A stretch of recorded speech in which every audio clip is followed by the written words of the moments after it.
A nursery bed is a prepared plot of land for raising seedlings. It acts as a temporary home for young plants until they are eventually planted in a main garden. In this program, we will demonstrate how to prepare and maintain a coffee nursery. First of all, we have to select the site where we want this nursery to be. This site should be flat, gentle, not much slope, so that at least it retains the water, and when it rains, there's not much water which will drain and take away the seed. We have to make that seed bed properly by digging it up and breaking all the clots so that we make it a fine seed bed. The reason that when it is not fine, when the seedlings are sprouting, they knock on these hard blocks and they don't germinate well. But if we have made it fine, it does very well. We start making a simple trenches, simple one, like that. Your bed should have been watered thoroughly a day prior to planting. Next, we will demonstrate how to plant good seed. But what do we mean by good seed? Good seed should have big beans. It should be from plants which are high yielding. It should be a plant which is approved that it has good coffee, will produce good coffee, and you get this coffee from Uganda Coffee Development Authority, or the farmers whom UCDA has selected to grow and produce this seed. The number of seeds planted in each trench and the spacing between rows is very important. When you are planting this seed, make sure that you don't put too many seeds.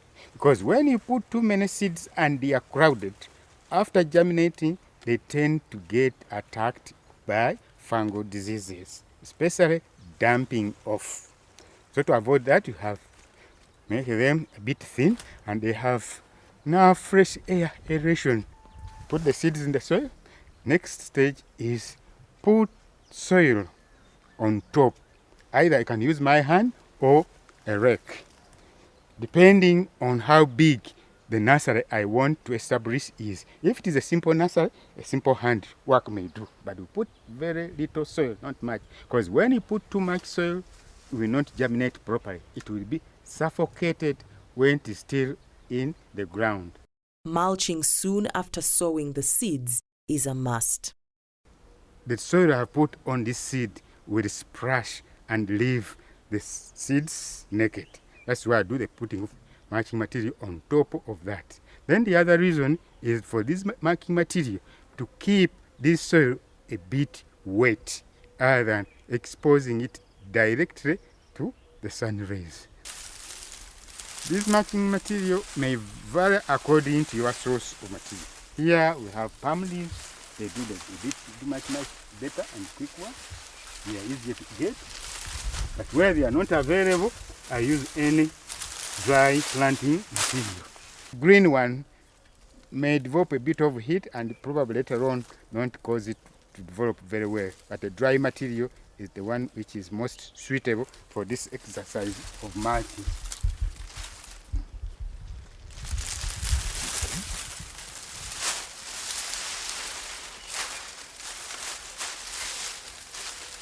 Then I come with a watering can to start watering this seed. Mulch the seedbed after sowing until germination. They will stay in this state for roughly a month or a month and a half. But occasionally we come and put more water depending on the situation. If it is too dry, you put on water so that at least most of the time it is kept wet. If you leave it dry, we will delay in germination period. So the controlling factor here is mainly the moisture. Once germination has occurred and the seeds have sprouted, remove the mulch and build a shed at least 2 feet above the bed. When you have just planted the seed, you mulch them put the mulch on top of the seed. However, when the seed starts germinating, you move that shade or part of the shade gradually and make a shade of 1.5 to 2 feet above the ground and then cover it up. The reason being that if you left that mulching material on the seedling, they will suppress it and will not germinate properly. And also when you are watering, you do the watering from the top so that you reduce the impact of the water rather than moving directly on the plant. So that at least when you put this water on top of this shed. But also need to note that your watering can must be clean. Don't use the same watering can either for herbicides or something, because it will be contaminated and will burn the seed. Secondly, timing of watering is also very important. It's usually better either water very early in the morning or late in the evening, because during late in the evening, much of the water will remain in the soil with the plant. And then also the environment is cool enough. And we keep this stage until 2 to 3 months, or when the seedling has developed the butterfly leaf, that are the first leaves. Or at that stage, you may plant them into the pots, depending on the weather outside.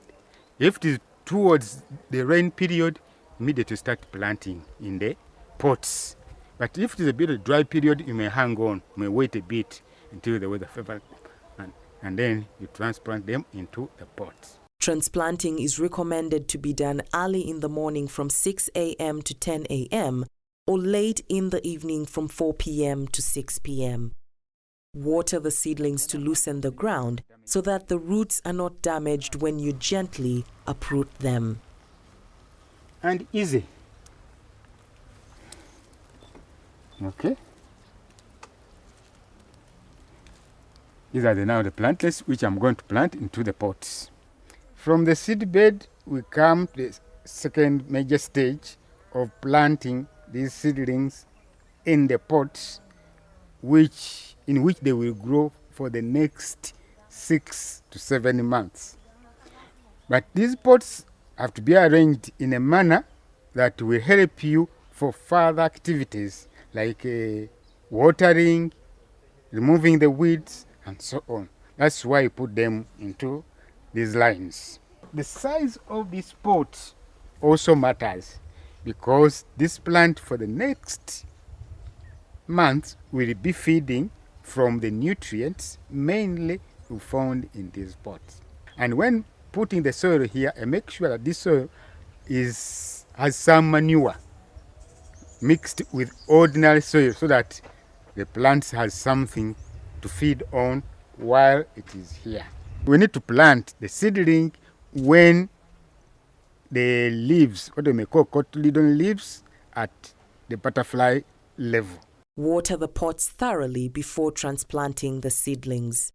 Using a reasonably sized stick, make holes in the middle of each pot where the seedling will be planted. The purpose also of watering these pots before planting, it is easier to make the hole when the soil is wet. When it is wet, the hole which you have made does not close easily. It remains open until you squeeze it after planting. Before planting this seedling into the pot, it's better that the very long taproot is broken off. Why? Because if you plant it when it is long, it will bend and develop a crooked taproot. But if you have cut it and when it develops, it will just continue growing downwards. Plant the seedlings in the pots, packing the soil down well around the root. Be very careful not to twist the tap root and do not bury the crown. Don't put them too deep into the soil. Otherwise, you put them deep down there and the green part also goes down there. It tends to rot. For the next 6 to 7 months, water the seedlings often. Reduce shedding gradually. Completely remove the shed in the last 2 months before the coffee is to be planted in the field. Make sure that weeds do not grow and take nourishment away from the young seedlings. Look for insects and kill them so that they do not ruin your young seedlings. Pull out any diseased seedlings and burn them. This plant I'm holding is having 4 pairs of leaves and ready for planting in the field. And in here it has been subjected to a bit of hard condition that when it's going to the field, it will not suffer much of the shock. Or you look at the stem, it is a bit stout.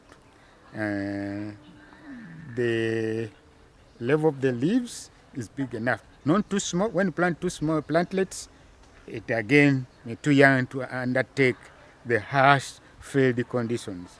When it is rather too old, it will be difficult for that plant to adapt to the situation, in the sense that it does not have enough roots to feed the number of leaves it will have developed. At the recommended height of 20 to 40 centimeters, your coffee seedlings are ready to be planted in the garden.